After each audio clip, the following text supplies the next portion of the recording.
Hi, I'm Vanessa Rosenblum, president of Pro REA Staffing. We're a nationwide search and placement firm for real estate teams. Last week, I received an email from a candidate, and I thought I'd share it with you today. She was responding to an offer from a client in Los Angeles, and in the letter, she lays out what's important to her and why. And she identifies some key points that we hear over and over again from top performing real estate assistants. And I think that she can provide some great insight into what it takes to hire a top performing real estate assistant or real estate director of operations in this very tight job market. So, in today's discussion, I'm going to read her letter to you and then use that as a jumping off point to talk about why assistants leave one team for another and how to craft a job offer for a top level real estate assistant. So, here's her letter. Dear Erin, salary is important to me, my minimum base being 65K, but so is my work life balance. To be offered only 5 days of PTO annually, in addition to being expected to work 2 weekends per month, is unacceptable to me. In my current position, I have 15 days of PTO annually, plus all federal holidays.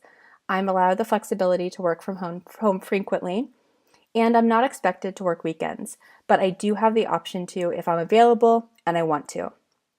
A healthcare allowance and gas mileage reimbursement would be much appreciated, but are not make or breaks for me. Ultimately, I'm not looking for a strict desk job. My main focus in my role as director of operations is to be my broker's right hand. I do anything and everything she would normally do on a day-to-day basis so that she can focus solely on cultivating new business and nurturing existing relationships. My abilities are best utilized in the field, not in the office. So to sit at a desk all day, every day, would be a waste of my experience, skills, and potential. I hope this gives you a better idea of what I'm looking for in a new role. So, wow, what a clear and concise explanation of what she's looking for and why. And what she describes is very common for these types of assistants.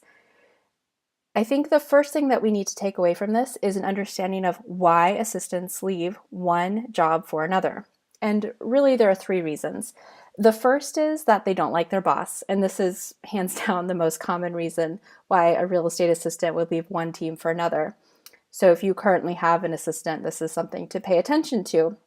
Your management style and your approach to your assistant can make or break that relationship, obviously.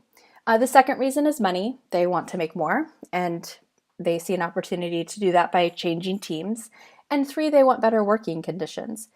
This can be defined in a lot of different ways. In the letter that I just read, having some work-life balance, having flexibility, were things that were important to her. So before you make an offer to an assistant, it's really important to understand what their motivations are so that you can craft an offer that speaks to them. So let's talk about how you structure an offer for this type of a role. The first thing we need to think about is the base salary. And in these types of roles, a strong base salary is essential. Ideally, the base should equal about 80% of their total compensation. This is important because as an assistant, consistency and stability is important to them. And their base should cover their living expenses. Bonus should actually be bonus and not what they rely on to pay rent or put gas in their car. The bonus can be defined in many different ways, and you'll hear all kinds of different strategies for implementing bonus structures for assistants. In our experience, there are three structures that work well. The first is a flat amount per closed deal, not a percentage, but a flat dollar amount per closed transaction. The second is a quarterly bonus based on gross sales or gross sales targets met for the team. And finally, a flat amount for certain benchmarks reached. For example, if this is a marketing focused role and one of your goals is to reach 1,000 likes on Facebook, and that is something that they're responsible for driving, when you reach that benchmark, they would earn that bonus. The next thing to think about are holidays. There are 7 major holidays and 10 when you include the bank holidays. The best practice here is to offer whatever holidays your brokerage offers the internal staff so that their schedule aligns with the office staff schedule. For vacation, These days, most employees expect a minimum of 5 days of paid vacation in their first year and then 10 days in year 2. In California, you need to be aware of your county-specific sick leave policy and follow that policy accordingly. And then other benefits to think about are health insurance, cell phone, mileage, reimbursement, training, and licensing. Keep in mind that if you require your assistant to use their personal cell phone or drive their own car or maintain their license specifically for the performance of their job, you are required to reimburse them for those expenses. Health insurance is not required for small businesses, the kinds of businesses we're talking about here. However, it's a great win-win for both you and the assistant because that is money that you are paying to your assistant that isn't taxed. It's an write-off as an expense for you, and it's a pre-tax benefit for them. So that's something to look into. Talk to a health insurance specialist in your state to find out what your costs would be. But it's a great added benefit for both of you. When you're ready to present your offer to your candidate, please use an attorney-approved template and make sure that all of the terms in the offer are crystal clear and that nothing can be left open to interpretation.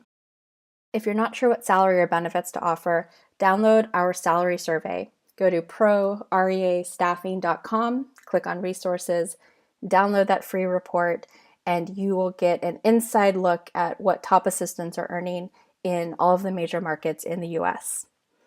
And as always, we're here to help. If we can help you with your next hire, or if you have any questions about the hiring process, please reach out. We would love to help.